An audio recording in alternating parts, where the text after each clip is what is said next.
Ok. Boa tarde, pessoal.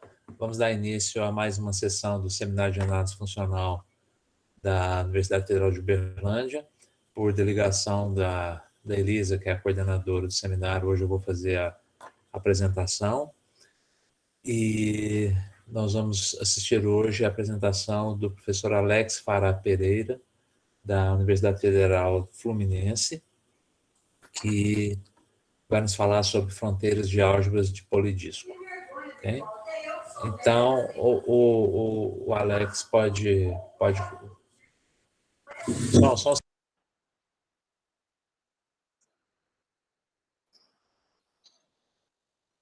Não, desculpe, nada. desculpe que tem outra pessoa em outra reunião ali atrás, ok?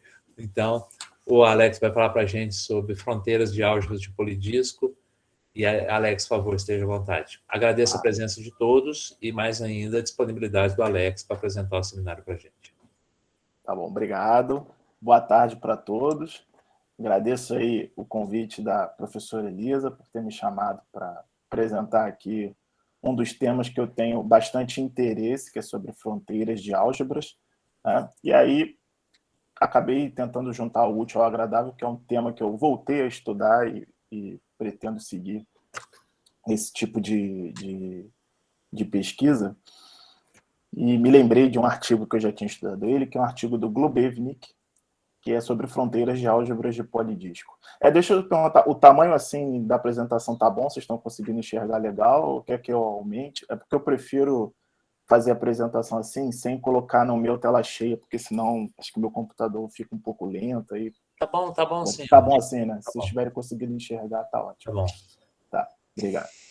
Então, trazer aqui um pouquinho sobre fronteiras de álgebras. Quando a gente estuda álgebras de Banach, um dos interesses que surgem, né, nesse tipo de assunto são chamadas as fronteiras das álgebras de Banach. Tá? Então, vou tentar expor aqui os resultados que o Globevnik trouxe, isso em 1979, e vou tentar dar uma ideia da demonstração de alguns teoremas. Não vamos fazer aqui com todos os detalhes, até porque eu acho que nesse novo formato, né, online, acho que também fica muito cansativo e é muito técnico as coisas que ele apresenta. Então, a minha ideia aqui é só apresentar algumas técnicas, assim, no geral, de alguns teoremas e dar exemplos, em especial, das álgebras que ele estudou nesse artigo publicado em 79 por ele. Tá? Muito bem. Então, vamos aqui começar definindo, né, o que a gente entende por uma fronteira. A gente vai pegar lá, em especial, K, um espaço topológico compacto de Hausdorff e, como de costume, vamos chamar de C de K o conjunto das funções contínuas, as funções complexas contínuas em K, e aí a gente coloca aquela norma usual, a norma do sup sobre K, né? É simples a gente mostrar que o C de K ele é, então, uma álgebra de Banach comutativa com unidade. Aqui, sempre quando eu falar de funções, eu vou estar me referindo a funções complexas, tá? E, eventualmente, lá na frente, se a gente falar de espaços de Banach, a gente também vai estar sempre se referindo a espaços de Banach complexos, tá bom? Bem, o que a gente entende, então, por uma fronteira? Uma fronteira, você pega uma subálgebra de C de K, um subconjunto F do compacto K, ele é dito uma fronteira para essa subálgebra, quando para cada F dessa subálgebra existe um elemento em F, que a gente vai chamar de x0, tal que o módulo da F de x0 é igual à norma da F, ou seja, a norma da F ela é atingida em algum ponto do conjunto F. Então, todos os pontos de um conjunto F que satisfaz essa condição, a gente vai dizer que esse conjunto ele é uma fronteira para essa subálgebra A, isso aqui em especial, né, no nosso C de K. E é interessante observar que se o conjunto F ele é um conjunto fechado, então é equivalente a esse conjunto F ser uma fronteira, é equivalente à norma da F, que é o sup sobre K, ser exatamente igual ao sup sobre o conjunto F. Né? Isso é uma condição, nota aqui, então a gente está num caso muito particular também, né? Que K aqui É um espaço topológico compacto, e com isso, quando o F é fechado, o F também é compacto, então por isso que você tem essa igualdade aqui, no caso da nossa definição da fronteira. Bom, e aí então, no estudo das fronteiras, a gente tem esse resultado que eu ia chamar de teorema de Shilov. Se não me engano, esse teorema, esse resultado é do ano de 1954, que foi provado por Shilov. Ele, então, provou que se há uma álgebra de funções de C de K, a álgebra de funções aqui significa que é uma subálgebra de C de K fechada, que contém as constantes e separa os pontos de K. Então, existe uma única fronteira minimal fechada, e aqui tem essa notação, né, de ROM A, para A, e essa fronteira a gente chama de fronteira de Shilov. Então, a fronteira de Shilov, na verdade, é uma fronteira minimal e fechada para essa subálgebra A de C de K. O Alex, um segundo. Sim. O minimal aí é no sentido de continência de conjuntos? Isso, Não tem exato. nenhuma fronteira que esteja contido propriamente nela. Isso, exatamente. Tá. Isso, perfeito. Obrigado. Isso. E aí,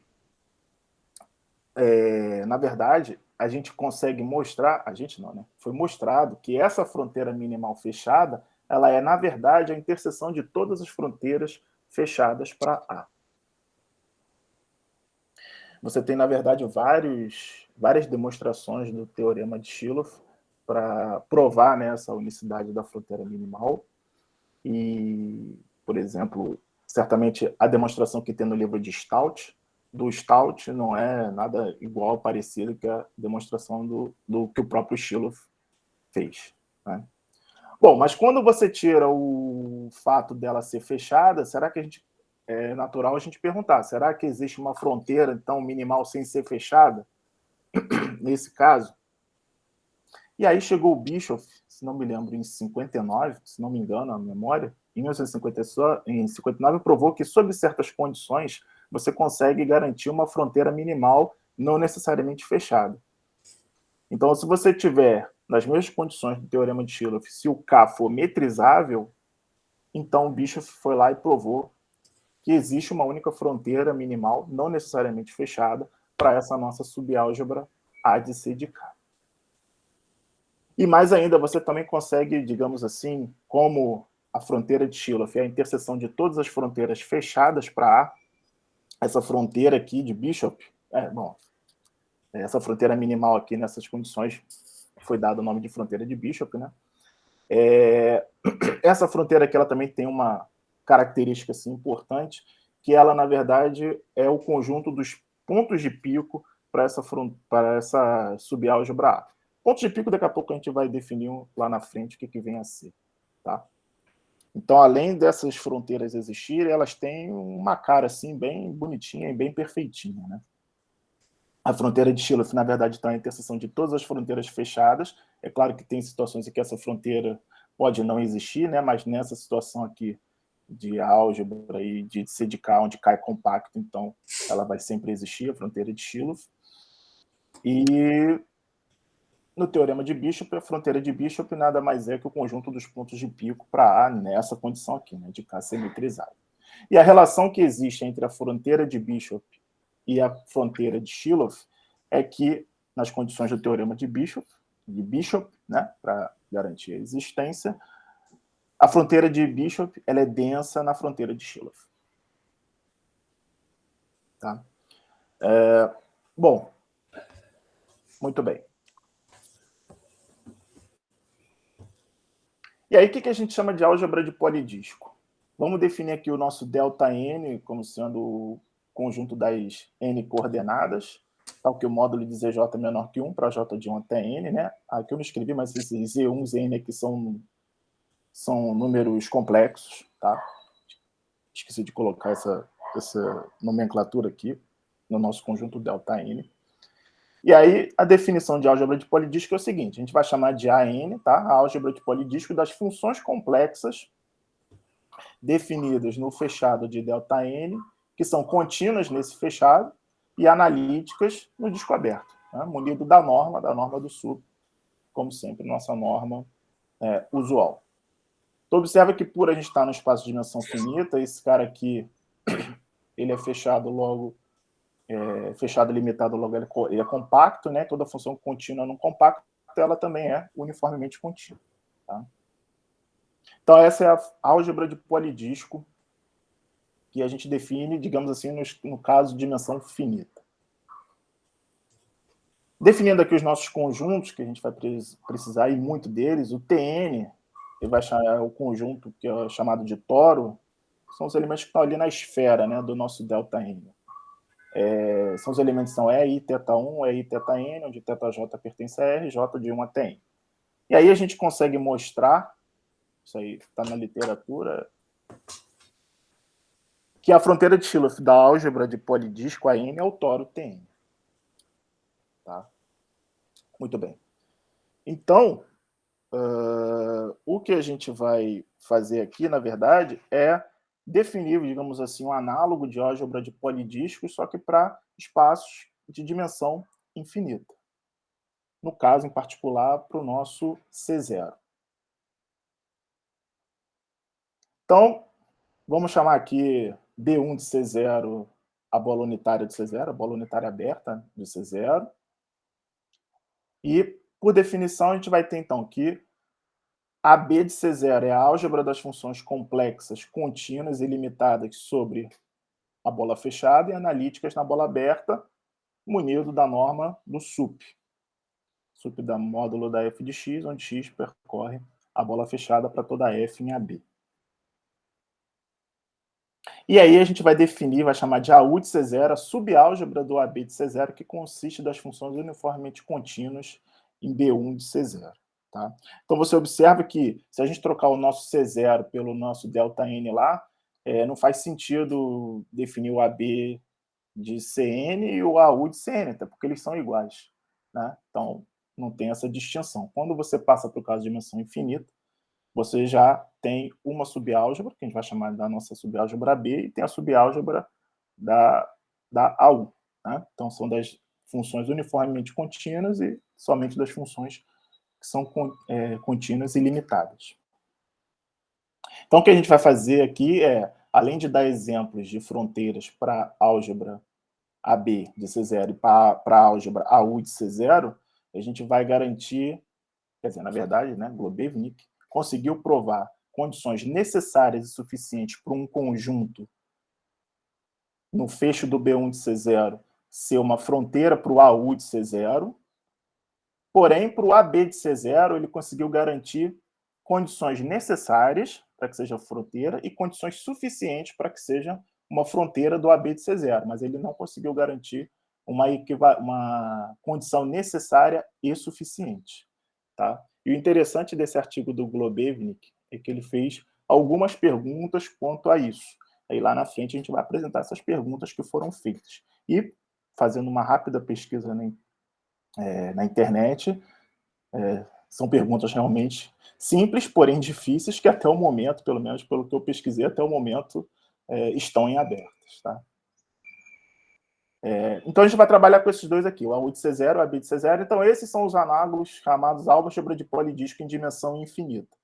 Tá? A gente poderia também trocar o C0 aqui, por exemplo, pelo espaço das sequências L infinito, tem a mesma definição, o AU de L infinito, o AB de L infinito. Tá bom? Também são chamados de álgebra de polidisco em dimensão infinita. Bom,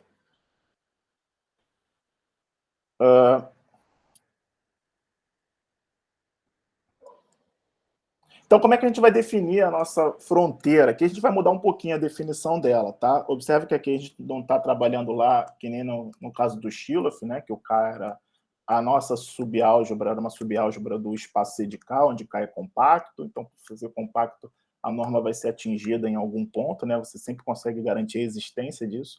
No caso, quando você vai para a dimensão infinita, também, no caso que você tira o compacto, você já não consegue garantir que a sua norma vai ser sempre atingida em algum ponto.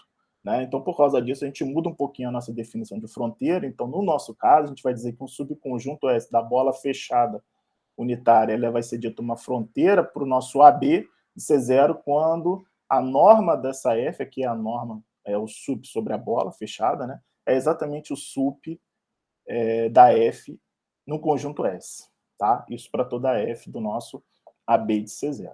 Então, vale observar que esse aqui a gente tem a mesma definição para o nosso AU de C0. Então, a definição é só um pouquinho diferente, mas observe que quando a gente estava lá no Schilloff, falou de fronteira para ela ser fechada, ela tinha exatamente aquela noção de fronteira lá, definida por C de K, ela é equivalente a essa definição aqui do SUP sobre um conjunto quando o conjunto é fechado. Né? Muito bem, pelo fato do AU estar contido no AB, então, pela nossa definição, toda fronteira para o AB de C0 vai ser também uma fronteira para o nosso AU de C0. E a gente vai dar exemplos lá na frente. É natural perguntar, né? Aí o contrário, toda a fronteira de AU é também uma fronteira de AB? Não, a gente vai exibir aqui um exemplo em que um conjunto ele é uma fronteira para o AU, mas não vai ser uma fronteira para o AB. Tá? Bom, então vamos começar a nossa construção aqui para esses teoremas. E também para os exemplos lá na frente.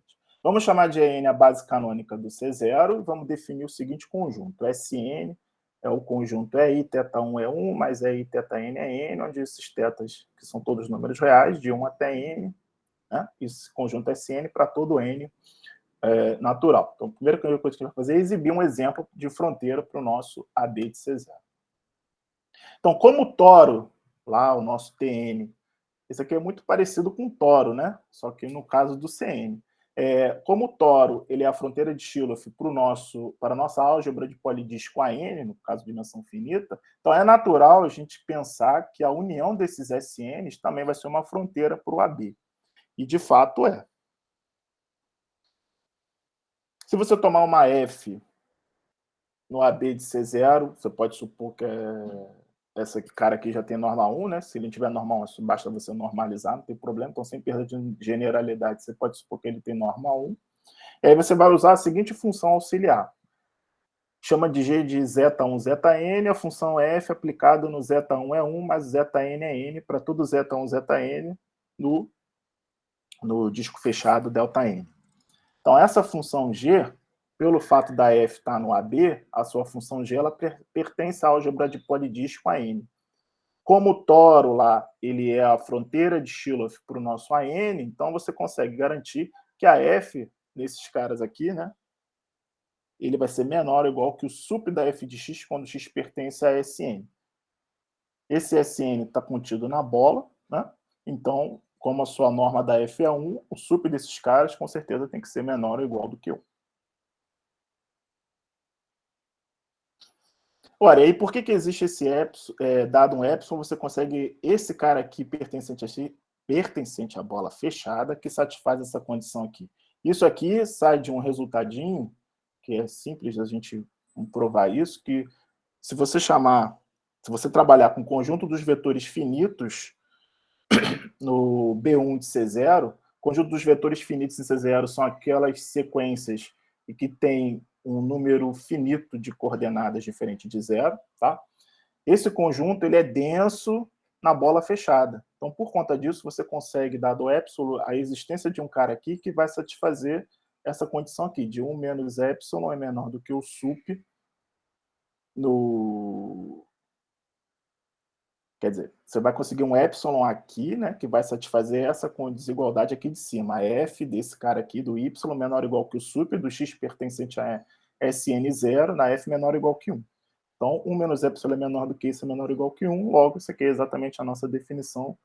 Já que isso vale para um n0, né, então o sup da f de x, quando x pertence a S, é exatamente 1. Ou seja, o que a gente provou aqui, que dado uma f no AB, o sup da F em S é exatamente 1, ou seja, esse conjunto S ele é de fato uma fronteira para o AB de C0.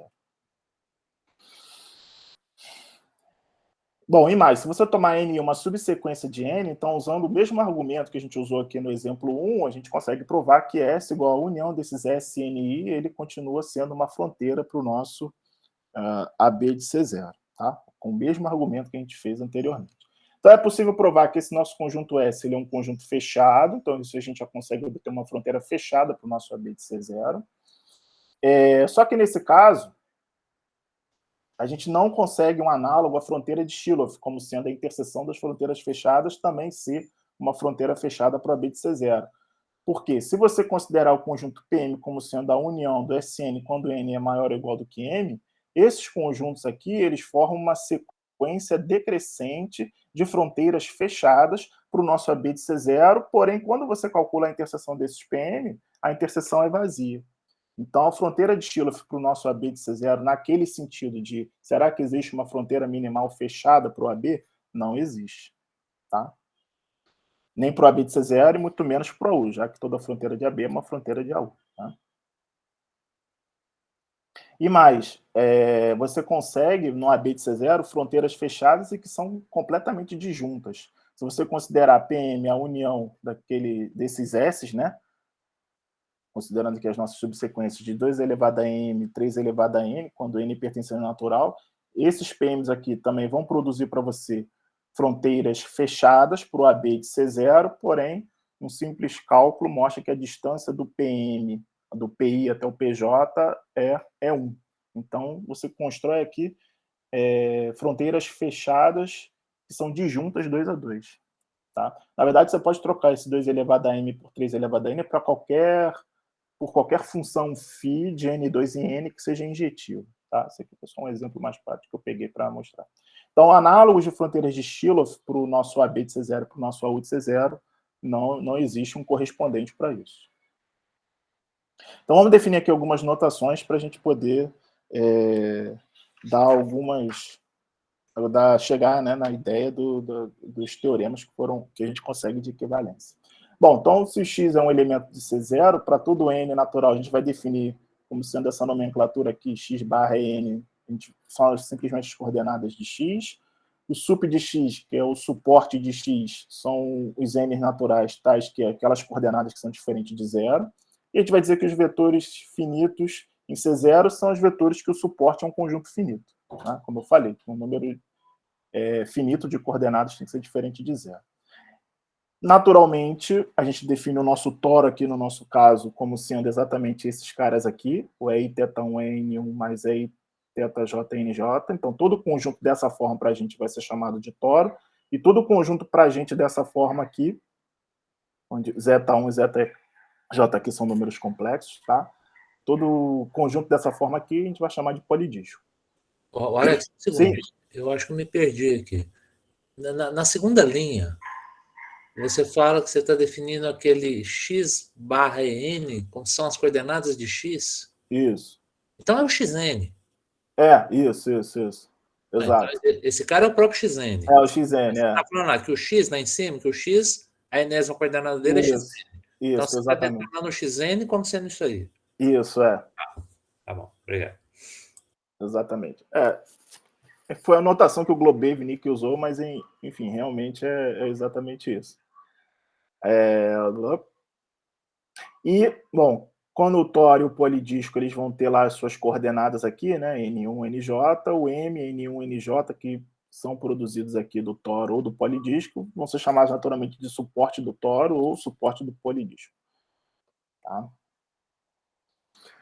A gente vai definir um operador linear limitado aqui de C0 em C0, dado por isso, P de x igual I de 1 até J, né? As coordenadas do x é NI, multiplicado pela base canônica NI para todo x pertencente a C0. Esse P aqui vai ser chamado de projeção coordenada de dimensão finita. Tá? Então, a partir dele, usando... Ou seja, toda projeção coordenada de dimensão finita ela vai ter essa cara aqui, né? Só para a gente explicar melhor. Então, desses caras aqui, você vai poder produzir o toro, né? Só saber quais são as coordenadas que você está usando aqui, o toro de P, e M, o suporte também da sua projeção coordenada. Tá? Muito bem, então o primeiro resultado que a gente tem diz o seguinte, a gente vai começar a trabalhar com as fronteiras do nosso AU, as que são uniformemente contínuas na bola fechada. Então a gente tem que se S está contido aqui, na bola fechada unitária, ele é uma fronteira, seja S uma fronteira para o nosso AU. Então, para toda projeção coordenada de dimensão finita P, o fecho de PS tem que conter o toro de P. Então, vamos só dar uma ideia da nossa demonstração. Suponhamos lá que o nosso P, né, é uma projeção coordenada de dimensão finita para todo x igual a alfa n menos 0, tal que, vamos supor por contradição, que existe uma projeção tal que o toro não esteja contido no fecho dessa projeção, tá? Na imagem no fecho da imagem dessa projeção por essa. Ora, então, tem um elemento em T que não está aqui, significa dizer, então, que existe um x0 dessa forma, né? Está no toro dessa projeção, e um delta positivo, tais que isso aqui acontece. Norma de y menos x0 maior ou igual que a norma de delta para todo y pertencente a PS. Ora, se o y está aí no nosso PS, então ele é a imagem de alguém, né, de S por P, ou seja, o y ele vai ter essa cara. J de 1 até L, alfa j é nj para todo módulo de alfa j menor ou igual que 1 para todo j de 1 até L. Então, quando você reescreve o y dessa forma e subtrai do nosso x0, né, usando aqui a norma, tal, você vai ter então que o sup desses caras fica maior ou igual do que delta. Vamos chamar esse cara aqui de 1. Ora,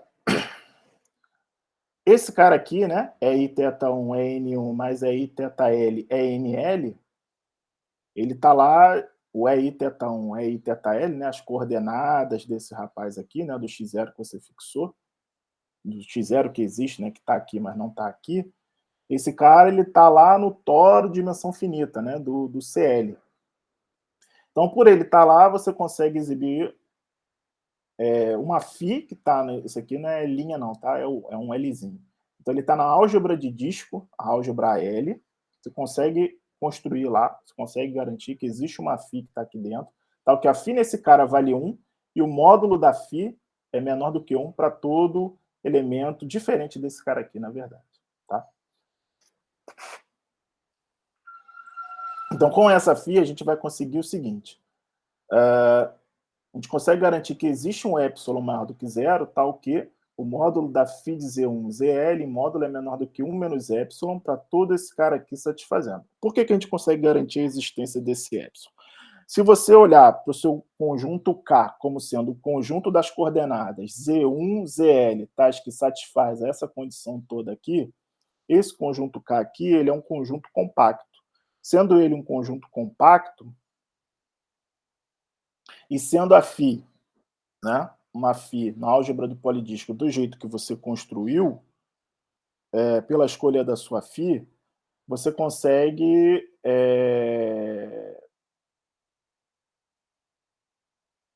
peraí, como é que é? Ah, sim.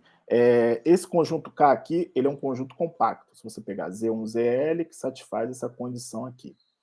Ora, como o K é compacto, a sua φ está aqui, ela vai ter norma 1, né? O sup da norma da φ é norma 1. Pela escolha dela, você vai conseguir garantir a existência de um epsilon positivo, tal que esse cara aqui vai ser menor do que 1 menos epsilon.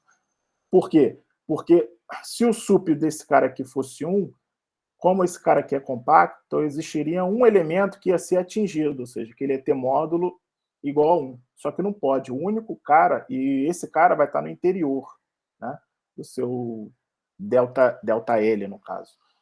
Então vai ter um cara no interior que também atinge aqui o 1 para sua φ, só que não pode. O único ponto que atinge o 1 é exatamente esse cara. Então por isso que existe um epsilon positivo com essas condições aqui.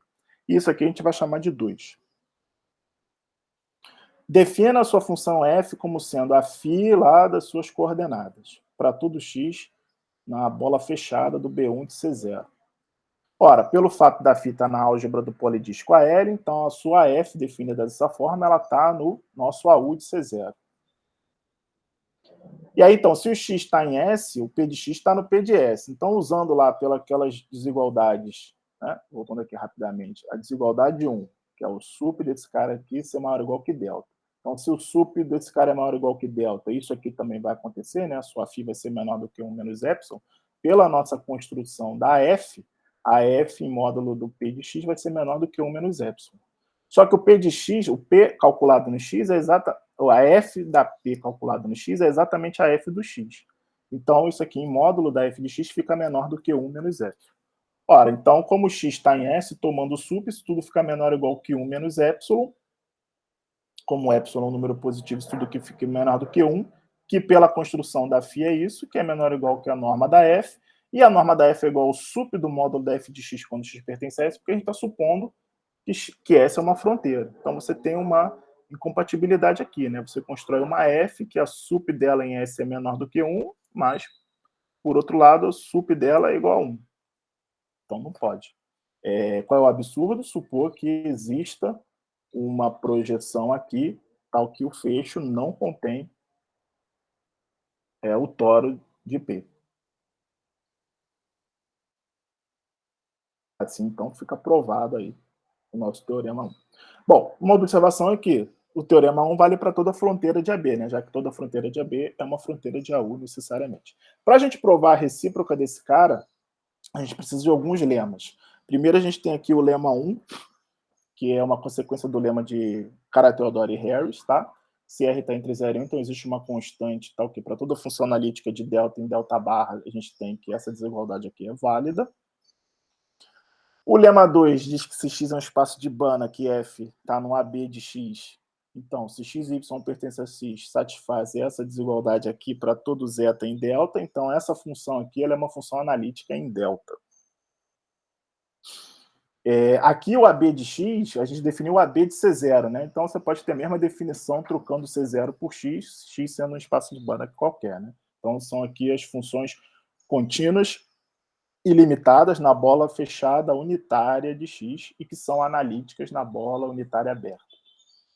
E aí você usa o lema 1 e o lema 2 para provar o lema 3, que tem também uma caráter de desigualdade, né? Dado delta, existe uma constante com a seguinte propriedade. Se x é um espaço de Banach que f está no...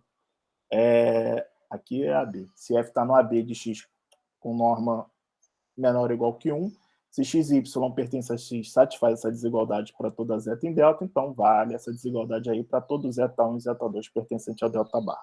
Então a gente usa, na verdade, o lema 3 para provar o nosso teorema 2, que é a recíproca do teorema 1.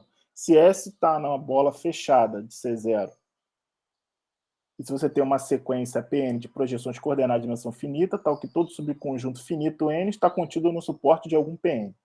Suponhamos que para cada N, o fecho de Pn contém o toro de Pn. Então, essa é uma fronteira para o nosso AU de C0. Vamos só dar uma ideia rapidinha da prova. Toma Pn, então, como descrito no teorema, e vamos denotar por Tn o toro de cada projeção, né? Então, cada projeção dessa satisfaz essa condição aqui, né? Que suas projeções, todo subconjunto finito de N está contido no suporte de algum Pn, tá? E que ainda assim também contém, o fecho de Pn contém o toro Tn de Pn. Então, você faz por contradição. Suponha que esse conjunto não é uma fronteira, então significa que existe uma F no AU de norma 1, você pode normalizar caso ela não esteja, e um delta positivo, tal que o sup desse cara aqui fica menor do que 1 menos delta. Então, de modo análogo que a gente fez lá no exemplo 1, para provar que a união daqueles SNs era uma fronteira, né, para o nosso AB, a gente consegue provar que a união desses TIs aqui também são uma fronteira para o nosso AB. Logo, também uma fronteira para o nosso AU. Então, o sup dessa F também vai ser 1 quando x percorre a união dos nossos TIs. Por hipótese, cada TI está contido no fecho do PI. Ora, se o TI está contido no fecho do PI, então a união do TI está contido na união do fecho, que está contido no fecho da união. Portanto, o sup desse cara aqui, né, também vai ser 1. Já que o sup na união do TI é 1. Pelo fato da função ser contínua, você pode tirar esse fecho aqui, o sup dessa união vai ser 1. Ora, então se o sup dessa união é 1, você consegue construir uma sequência UN na união desses conjuntos aqui, cujo limite da f de 1n vai a 1. Como cada UN, o N está aqui, né, na união desses caras. Então, cada UN vai estar em algum PM. Então, você vai poder reescrever o seu UN dessa forma. Zn igual a UN mais Vn, onde esse Zn está em S, a norma de Vn, esse que você vai construir, ele é menor ou igual que 1, e o suporte da UN com a Vn vai ser vazio. Com essa construção, e usando agora o fato, você está no AU, né? Usando o fato da função ser uniformemente contínua, para aquele delta lá do início, para esse delta aqui, né, que você está fazendo por contradição, Como a f é uniformemente contínua, você consegue garantir a existência de um epsilon entre 0 e 1 com essa propriedade aqui. Né? Se a distância desses pontos é menor do que epsilon, então a f, a imagem deles, tem que ser menor do que delta sobre 2. Ora, em particular, se você pegar o P1 como sendo o cara, o n mais 1 menos epsilon Vn, P2, o n mais Vn, a norma deles vai satisfazer essa condição, vai ser menor do que epsilon, porque você construiu dessa forma, né, o n Vn, e, portanto, o módulo da f em cada um desses caras vai ser menor do que delta sobre 2. Ora, mas o P2, né, nada mais é que o n mais Vn, que é o Zn que está em S. Se o P2 está em S, então a f nesse cara é menor do que 1 menos delta. Né, porque o S a gente está supondo que ele não é uma fronteira, então seu sup é menor do que 1 menos delta. Né? Então, usando essa condição aqui do módulo ser menor do que 1 menos delta, e usando essa condição aqui, né, desigualdade triangular, o f de 1n mais 1 menos epsilon Vn fica menor do que 1 menos delta sobre 2. Então, isso implica, quando você passa o limite, que o limite desse cara aqui é menor do que 1. Só que agora, por outro lado, a gente vai mostrar que o limite desse cara tem que ser 1, e aí vai dar a contradição. Por outro lado, quando você constrói o seu Vn, o suporte dele é vazio. E aí, pelo suporte ser vazio, quando você calcula lá a norma desse cara aqui, tudo esquisito, né? Ele é menor ou igual que 1 para todo zeta pertencente a delta para todo n natural. E aí que você vai fazer uso do lema 3, para o zeta igual a 1, 0 e para o zeta 2 igual a 1, você vai obter que o AF, né, que o lema 3, só voltar lá rapidinho, só para vocês terem olharem, né? O lema 3 diz que o F desses caras tem que ser menor ou igual para uma constante lá que você consegue obtê-lo. Tá?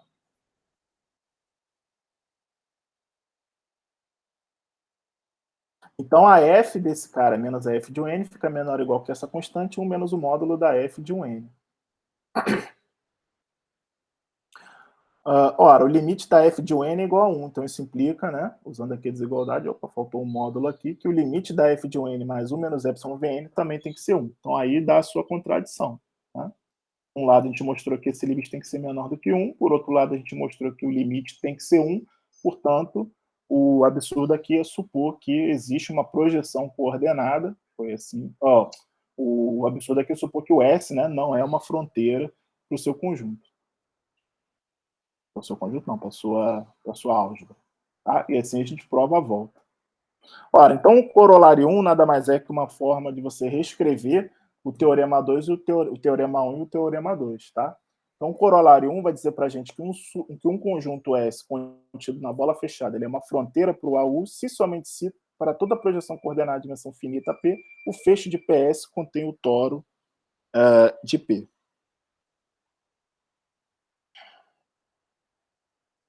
E o corolário 2, na verdade, é só um jeito de você reescrever o corolário 1, é que um conjunto S ele é uma fronteira para o nosso AU de C0 se somente se para todo polidisco Q, o conjunto dos vetores em Q, tais que, para todo Y aqui na bola fechada, o suporte com X é vazio e a soma deles está em S, tem que ser denso no toro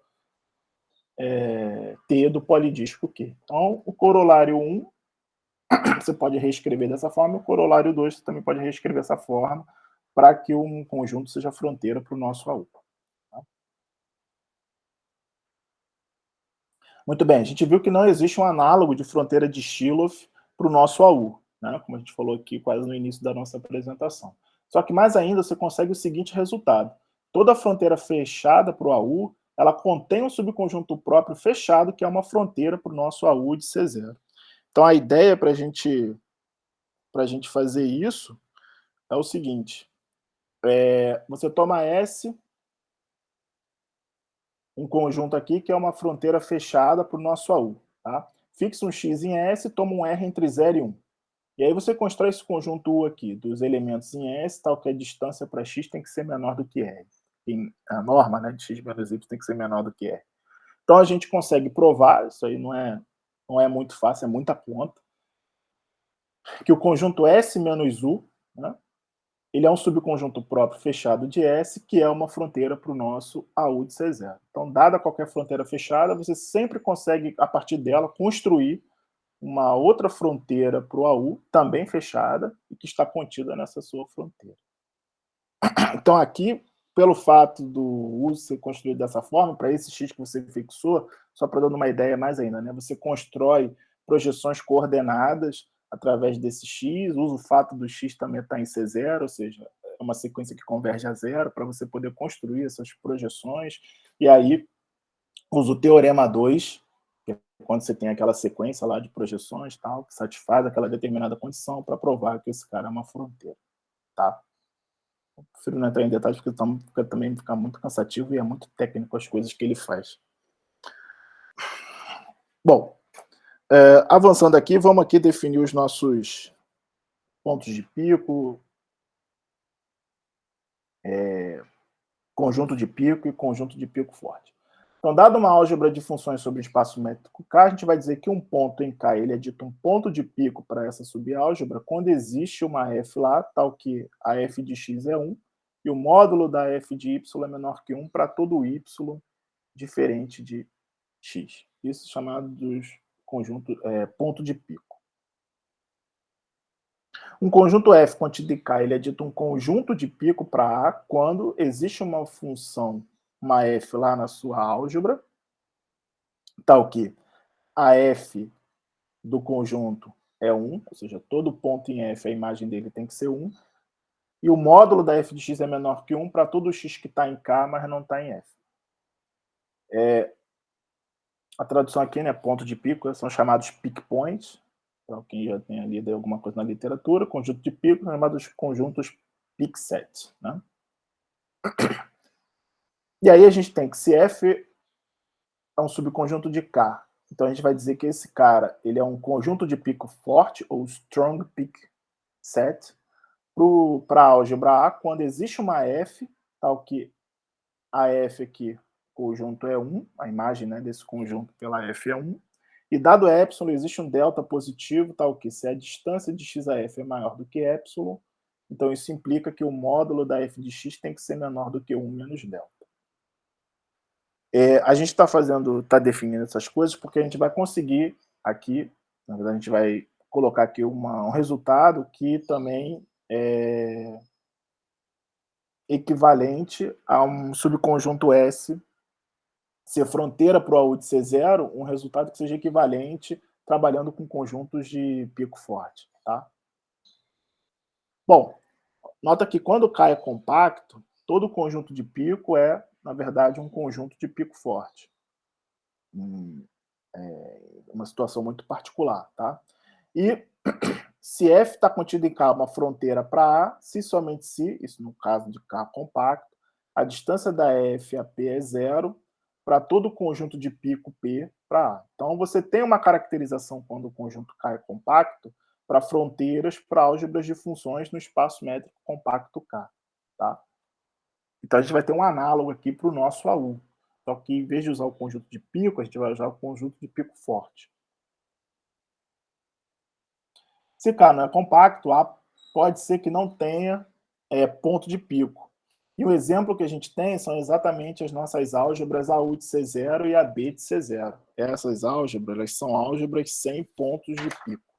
E aí, só para não entrar muito em detalhes, mas por que elas não têm pontos de pico?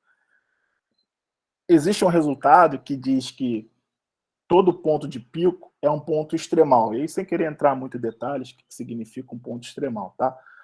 E é possível provar, também é um outro resultado, que a bola unitária fechada do C0 ela não tem ponto extremal.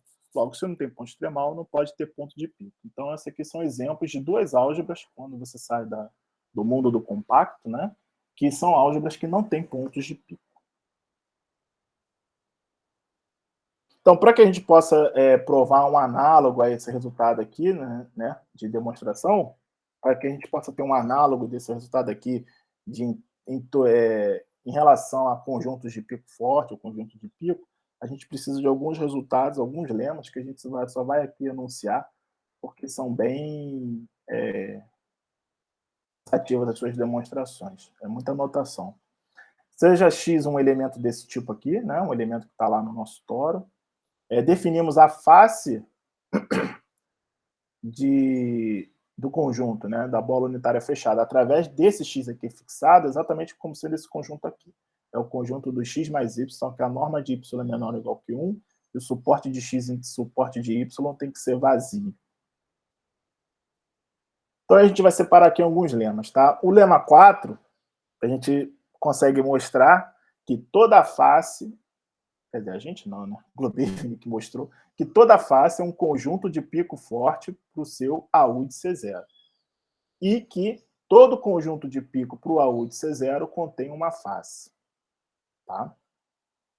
Essas aí são demonstrações bem, assim, muito técnicas, e a maioria delas sempre passa lá pela álgebra de disco, a álgebra de polidisco em dimensão finita. Ele sempre consegue construir uma função auxiliar e usa o fato do toro Tn ser a fronteira de Shilov para o AN para poder conseguir, né, demonstrar as proposições que ele quer. E o lema 5, que a gente, na verdade, faz uso dele para provar o resultado, que um conjunto S, a bola fechada unitária, é uma fronteira para o AU, se somente se a distância de S a F é zero para toda a face F da bola fechada unitária. Então, com esse lema 4 e com esse lema 5, a gente consegue provar o nosso teorema 4. Um conjunto S aqui, ele é uma fronteira para o AU, se somente se a distância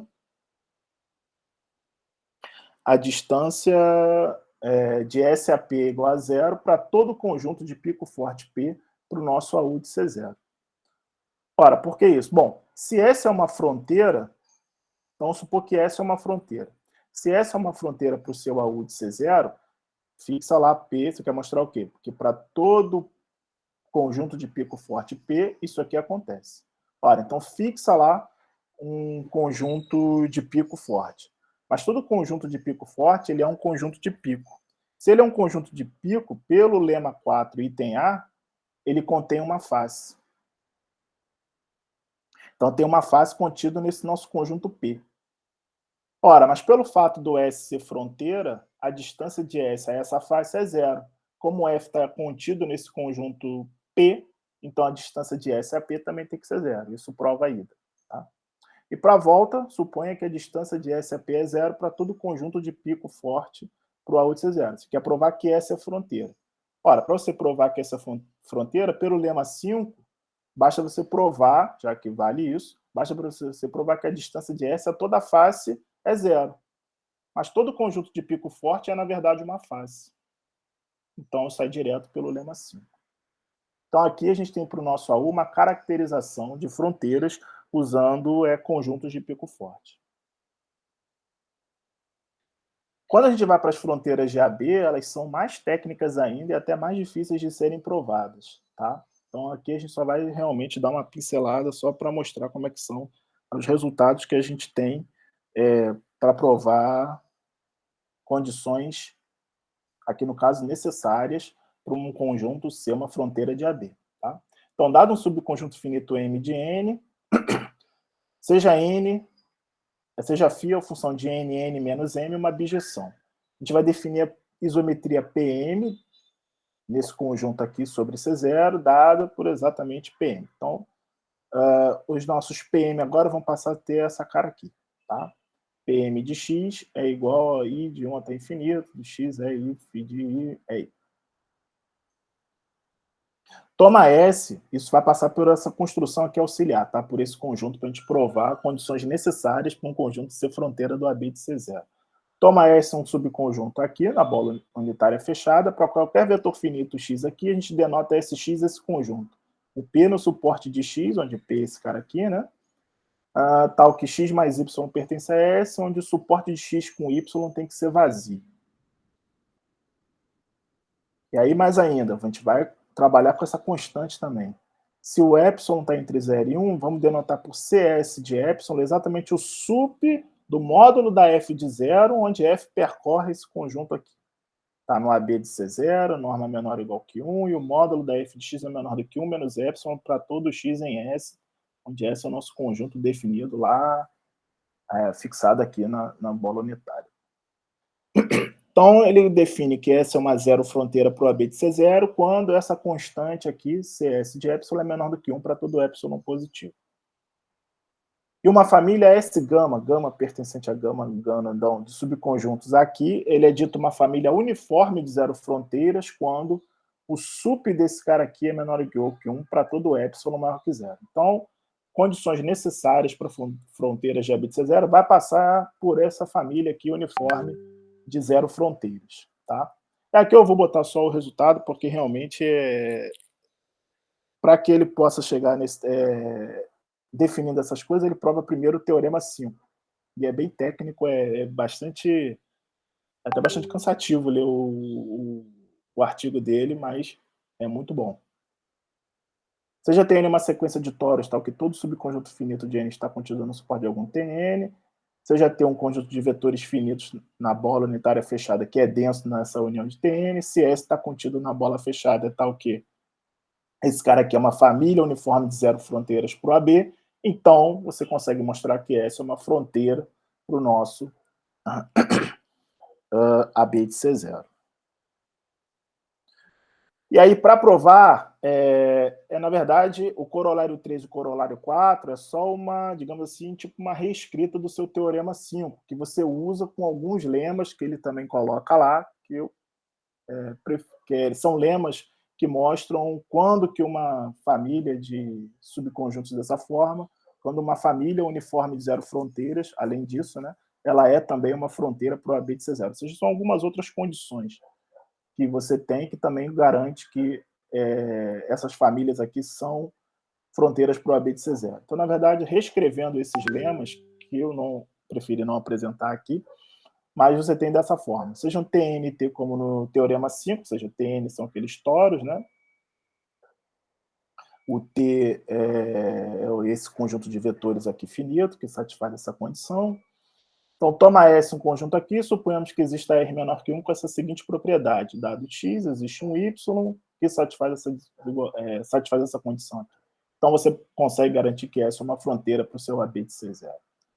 E aí, o corolário 4, você também consegue reescrever lá o seu teorema 5 dessa forma. Se TNT são como no teorema 5, se S é um subconjunto ali, suponha que existe um θ0 positivo com essa propriedade, né? Propriedade bem parecida com esse daqui de cima, né? Só reescrevendo, na verdade, de uma outra forma, usando uns lemas lá. Então, você também consegue provar que essa é uma fronteira para o seu AB de C0. Na verdade, eu só falando aqui, esses corolários aqui, eles vêm de lemas, onde nesses lemas ele dá condições para que você tenha uma família aqui e essa família seja uma família uniforme de zero fronteiras, tá? Só me equivoquei, falei uma coisinha errada aqui, tá? Então, quando ele faz esse teorema 5, ele apresenta uns lemas. Esses lemas são para garantir quando que uma família aqui é uma família uniforme de zero fronteiras. E aí, desses lemas, ele consegue o teu corolário 3 e o corolário 4 reescritos dessa forma para garantir que essa é uma fronteira para o seu AB de C0.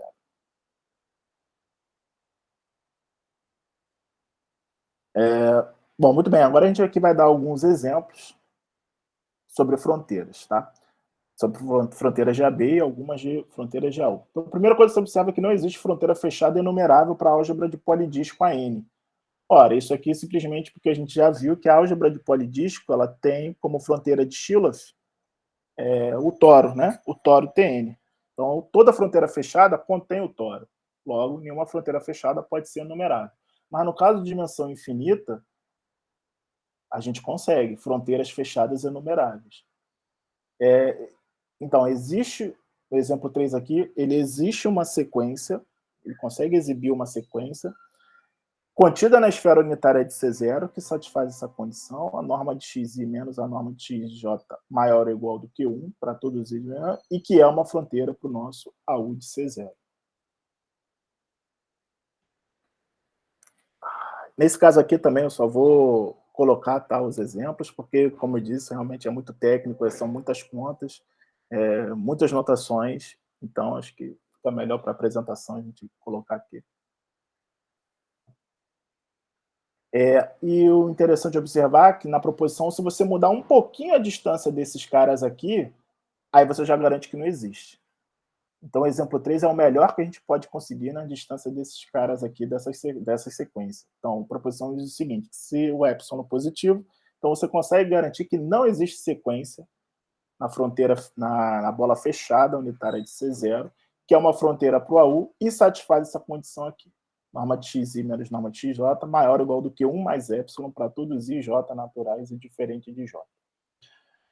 Então, na álgebra de polidisco, digamos assim, na dimensão finita, você não consegue fronteira enumerável, mas na álgebra de polidisco do C0, por exemplo, para o AU, você consegue uma fronteira enumerável para o nosso AU de C0. Então, o exemplo 3 aqui mostra que essa condição aqui é a melhor possível que você tem para o seu AU de C0 em virtude da proposição. Ora, o exemplo 4, falando agora, a ideia aqui, bom, a pergunta que você tem que fazer é: se vale para o, será que você consegue a mesma coisa para o nosso AB de C0? Muito bem. Se você tem um R menor do que 1, então existe uma sequência contida na esfera unitária, deu lá esse exemplo, conseguiu construir essa sequência, que satisfaz xi menos xj maior ou igual do que R para todos i, e essa sequência ela é uma fronteira para o AB de C0. E a pergunta que ele faz é exatamente essa: será que você consegue uma sequência na esfera unitária de C0, que é uma fronteira para o AB de C0, que satisfaz xi menos xj maior ou igual do que 1? Então, Glovevnik não conseguiu exibir uma sequência com essa característica. Para maior ou igual do que R, se R for menor do que 1, sim. Mas, exatamente como é lá para o caso do AU de C0, ele não conseguiu. E observa que se você mudar aqui um pouquinho, né, tirar um, fizer uma coisa parecida com 1 mais epsilon, você também não vai conseguir por causa da fronteira do AB de C0, né?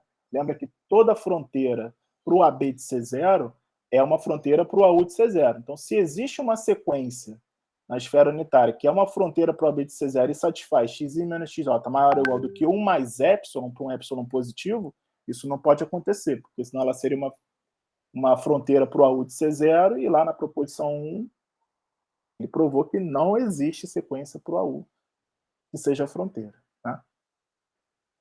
Então aqui o limite que a gente tem é exatamente para esse cara aqui para 1, será que vale? Será que existe uma sequência? Não sabe. O exemplo 5. Bom, aqui a gente falou, a gente já sabe, né, que toda fronteira do AB é uma fronteira do AU. Agora aqui a gente exibe um exemplo que é uma fronteira para o AU, mas não é uma fronteira para o AB. Então esse conjunto aqui S, que é a união desses caras aqui, ele é uma fronteira para o AU de C0, isso aqui você usa lá aquele teorema 2, por exemplo, né, que quando você constrói lá aquela sequência de projeções que satisfaz aquelas condições, né, do tóro está contido no fecho das suas projeções e tal. Mas esse cara não é uma fronteira para o AB de C0. Então, esse cara aqui usando lá os teoremas que a gente apresentou aqui, uma fronteira para o AU, mas ele não é uma fronteira para o AB de C0. E por que não é uma fronteira para o AB de C0? Olha, se você escolher uma subsequência Kn desse tipo aqui, tá? Que satisfaz toda essa desigualdade aqui. Então, trabalhando com a sua F, definindo a sua F, o produtório desse cara, 1 menos ordenadas de x e n elevado a 1 sobre kn para todo x na bola.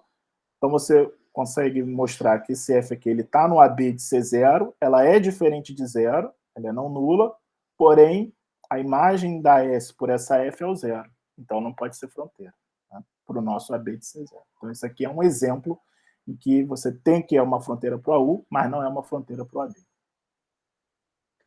Só que mudando um pouquinho esse cara aqui, você já consegue construir fronteiras para o AB. Isso aqui é interessante. Então, se você tem um fixum θ0 positivo, então esse conjunto S aqui, para todo módulo de θ menor ou igual que θ0, ele é uma fronteira para o AB de C0. Isso aqui a gente usa exatamente lá o corolário 4. E o corolário 3, você também consegue mudar um pouquinho aqui o seu E e θ, ou seja, se você tomar um R entre 0 e 1, botar esse cara aqui igual a R, usando lá o corolário 3, você consegue mostrar que o S ele é uma fronteira para o AB de C0.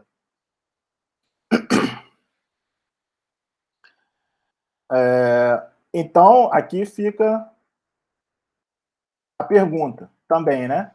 Ora, para o 1, não é fronteira para o AB de C0. Se você botar um E e θ, você consegue mostrar que é fronteira. Se você botar um R, esse R entre 0 e 1, você consegue mostrar que é fronteira. Ora, então a pergunta, se você colocar aqui, construir o conjunto S da união desses RNs, será que esse conjunto S ele é uma fronteira para abrir ele é uma fronteira para AB de C0 para alguma sequência de números reais Rn uma sequência de números reais positivos Rn convergindo para 1? Será que se você trocar lá, né, para 1 a gente sabe que não é. Para o E e θ a gente consegue. Para um R entre 0 e 1 a gente consegue. Se você colocar uma sequência aqui, é Rn convergido a 1. Será que você consegue ter isso aqui como verdade? Ora, aí também depende, porque ele conseguiu um exemplo que se você tomar uma sequência αn, uma sequência em delta, né, no disco unitário de C, aberto, que satisfaz essa condição aqui é chamada condição de Blasch, não sei se a pronúncia é essa. Então, esse conjunto aqui ele não é uma fronteira para B de C0. Então, pode ser que seja uma sequência, mas também não pode convergir muito rápido para 1. Então, qual é o limite aqui para que a gente consiga garantir que conjuntos desse tipo vão ser fronteiras para B de C0? Fica também essa pergunta. Tá? Bom, então, se vocês observarem, para o AU a gente conseguiu equivalências, né? Condições necessárias e suficientes no mesmo teorema. Como toda fronteira de AB é uma fronteira de AU, então aquele primeiro teorema lá que a gente colocou também vale como uma condição suficiente para ser fronteira. E a gente conseguiu, o Globevnik conseguiu mostrar aqui várias condições necessárias para ser fronteira, mas ele não conseguiu juntar tudo num só, né? Então fica a pergunta: quais subconjuntos da bola fechada unitária são fronteiras para o AB de C0? Novamente, pesquisando aqui rapidamente, até o momento não consegui ver se essa pergunta foi respondida ou não. Eu acredito que não. Realmente é uma pergunta simples, porém bem difícil de ser respondida. Tá? Então, a referência, né, é o artigo do Globevnik, Boundaries for Polydisc Algebras in Infinite Dimensions, publicado em 79, aqui está o meu contato, para quem quiser, né? alexpereira@id.uf.br. Mais uma vez agradeço aqui a oportunidade e o convite, e espero que vocês tenham gostado aí. Muito obrigado. Ok, obrigado, Alex. Foi muito bom, muito didática, muito bem apresentado o seu seminário. Né? São coisas bem que têm uma história longa, né? E é interessante. Você está fazendo isso sozinho, Alex?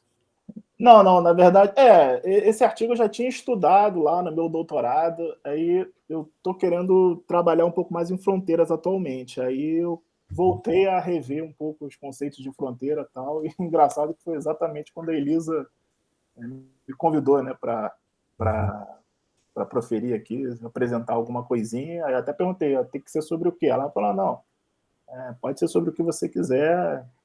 Aí eu falei, então tá bom, então achei oportuno. Não, foi muito bom, sim. E é um artigo bem difícil, assim, quando você vai estudar ele é muito técnico, muita anotação, bem... Mas é ótimo para você ganhar uma maturidade, uma experiência, assim. É bem interessante esse artigo dele. Tá, eu tenho uma pergunta, mas é de caráter geral. Quero ver se alguém gostaria de falar alguma coisa, alguma pergunta, algum comentário. Seja à vontade. Tiago está aí. Tiago é especialista em álgebra de funções holomorfas. Alguma coisa, Tiago? Oi, Geraldo. Oi. Boa tarde. Não tenho nenhuma pergunta, não. Muito boa apresentação. Deixa eu perguntar eu nem sei se faz muito sentido, mas eu acho que vou ligar a câmera aqui.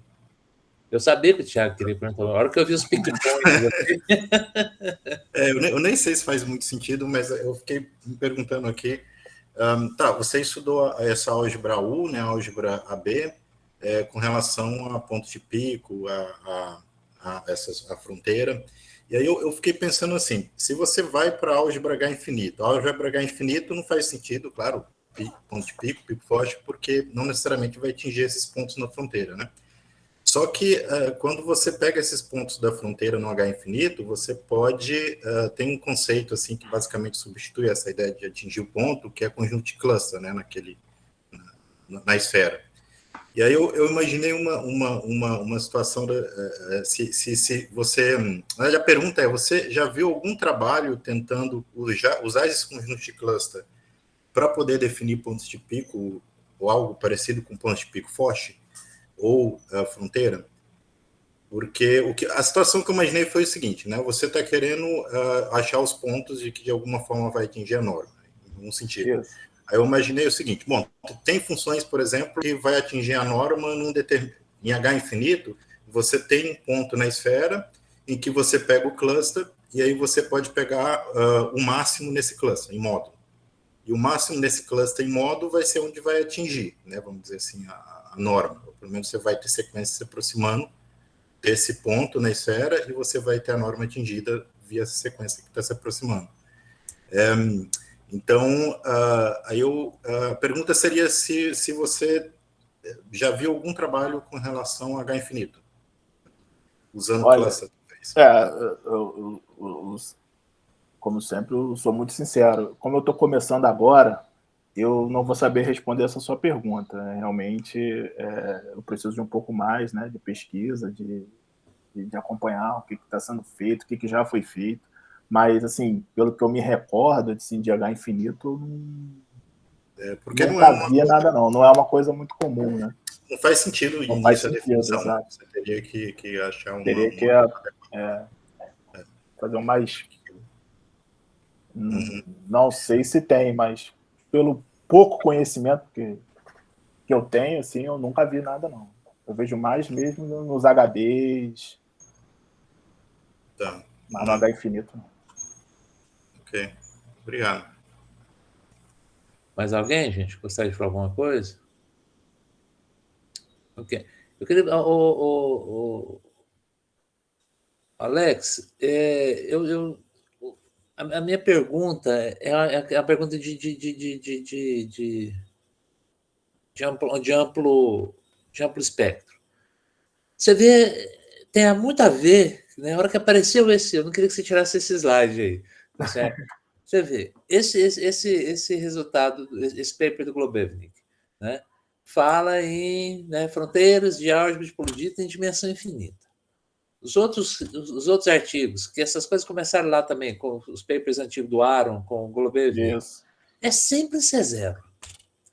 Parece que o único espaço de dimensão infinita que existe é o C0. Qual é o papel que o C0 tem? Por que é com o C0 que essas coisas dão certo? Quer dizer, você está fazendo em C0 porque eles vêm fazendo. Assim, quando você vai estudar esse artigo, você vê as demonstrações, ele usa muito o fato da sequência convergir a zero, né? Em vários momentos ele usa isso. Então, as demonstrações que ele coloca, que ele faz, né, que ele tem, realmente só serve para o C0. Fala, Thiago. O meu chute é porque os polinômios podem ser aproximados pelo tipo finito. Por isso que eu acho que dá certo, assim. Porque, basicamente, o AU de C0 aí vai ser aquela álgebra gerada, você pega os polinômios de tipo finito e gera, né? Pega o fechado com a norma uniforme e aí coincide, né? Essas duas álgebras. Que é o único caso que coincide. Não, quer dizer, não sei se é o único, mas coincide porque pode ser aproximado os polinômios, né? Pois é, mas tem outros espaços, né, que os polinômios podem ser aproximados. Né, Oi? Tem outros espaços onde isso é verdade.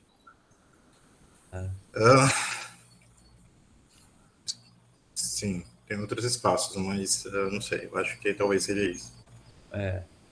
Pode ser, porque sempre quando eu vejo essas coisas é no C0. Fala em dimensão infinita, mas na verdade é no C. Tudo bem, o C0 é dimensão infinita, mas é sempre no C0. Inclusive, no começo do artigo dele, ele fala, pode ser L infinito também, mas eu vou fazer no C0. Tá certo. E também não sei se tem alguma coisa no AU do L infinito, ou no AU ou no AB do L infinito. Também não sei. Talvez seja também por causa da definição dos toros, né? Porque se você faz alguma coisa parecida em L2, você acaba. A L2, se você mexe com uma das entradas, você acaba com o negócio, né? Ele sai do Tor. Sim. E C0 você tem uma liberdade de mexer uma, talvez, e sem preocupar com as outras. Pode ser isso também. Não, mas assim, a Mas é resposta, curioso. há muitos anos atrás eu perguntei isso para o Richard e a resposta que ele me deu foi: a gente faz em C0 porque em C0 que dá certo. Também é uma boa resposta também. Sinceridade absoluta. Mas eu acho que tem uns trabalhos da Lilian e do Richard em L1, não tem não? L1, eu acho, se não me engano, em L2, espaço uniformemente. Mas eu acho que é com Unity Pico, não sei se tem fronteira lá que tudo também. Tem alguma coisa assim. Mas esses resultados mais potentes assim sempre são em C0, né? Tem uma certa fixação pelo C0. Tá bom, então. Mas alguém gostaria de falar alguma coisa? Então tá bom. Então a gente agradece ao Alex, agradece valeu. que assistiu. Okay? Foi muito bom.